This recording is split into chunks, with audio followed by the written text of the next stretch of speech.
Hi, boys and girls. It's Miss Hanna, and as you can see, we're not in school, but I am still wearing my Disney clothes and still just loving Disney, and I know you wouldn't expect anything different from me. But anyway, the reason I am here today is because Mrs. Sands inspired me to read a book called The Math Curse. So you all know that my two favorite things in the world are math and Disney. So I thought that this would be a really great book to read to you. I wasn't able to get the actual book, so I'm going to be reading it off of my iPad. And so this is The Math Curse, and I hope you enjoy. On Monday, in math class, Mrs. Fibonacci says, "You know, you can think of almost everything as a math problem." On Tuesday, I started having problems. I wake up at 7:15. It takes me 10 minutes to get dressed, 15 minutes to eat breakfast, and 1 minute to brush my teeth. Suddenly, it's a problem. If my bus leaves at 8 o'clock, will I make it on time? How many minutes in 1 hour? How many teeth in one mouth? I look in my closet and the problems get worse. I have 1 white shirt, 3 blue shirts, 3 striped shirts, and that 1 ugly plaid shirt my Uncle Zeno sent me. How many shirts is that altogether? How many shirts would I have if I threw away that awful plaid shirt? When will Uncle Zeno quit sending me such ugly shirts? I'm getting a little worried. Everything seems to be a problem.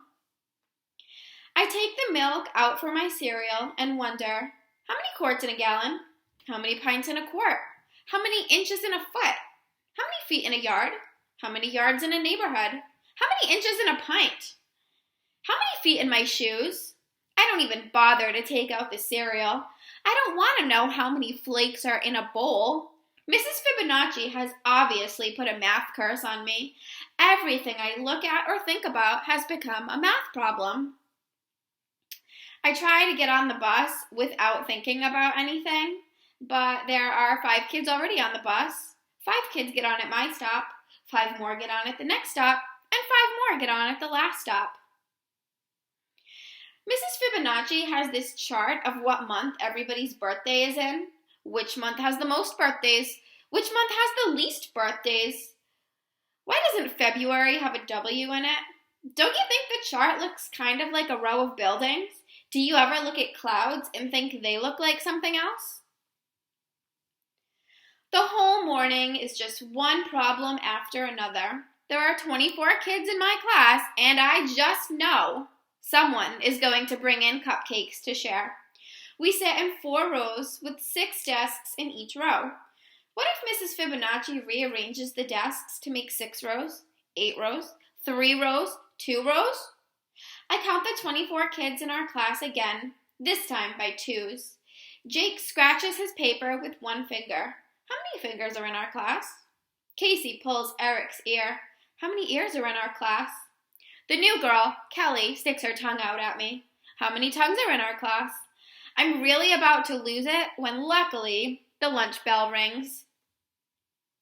Unfortunately, though, for me, lunch is pizza and apple pie. Each pizza is cut into 8 equal slices, and each pie is cut into 6 equal slices. And you know what that means. Fractions. If I want 2 slices of pizza, should I ask for A, 1/8, B, 2/8, or C, 2 slices of pizza? What is another way to say that I want half of an apple pie?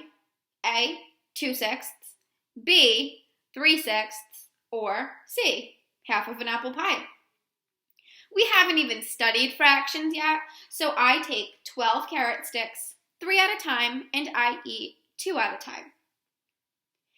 In the afternoon, every subject is a problem. Social studies is a geography problem.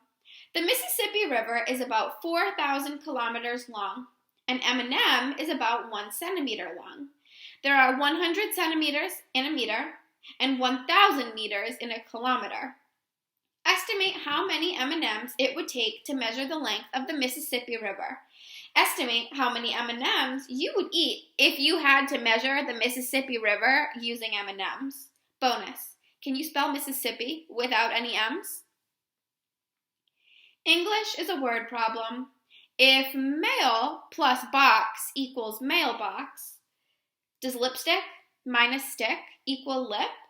Does tuna fish plus tuna fish equal forna fish? Phys ed is a sports problem. In 1919, Babe Ruth hit 29 home runs and made $40,000. In 1991, the average Major League Baseball player hit 15 home runs and made $840,000. Circle the correct answer. Babe Ruth less than the average modern baseball player? Babe Ruth greater than the average modern baseball player? Or Babe Ruth equal to the average modern baseball player? Math is just a total problem. Mrs. Fibonacci says that there are many ways to count. She asks us to give some examples. Russell counts on his fingers.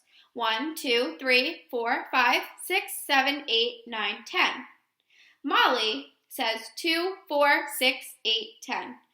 Mrs. Fibonacci says, I always count 1, 1, 2, 3, 5, 8, 13. But on the planet Tetra, kids only have 2 fingers on each hand, so they count 1, 2, 3, 10. And on the planet Binary, kids have only 1 finger on each hand, so they count 1, 10. What are the next 5 numbers in each sequence? Do you think Mrs. Fibonacci has ever been to planet Tetra?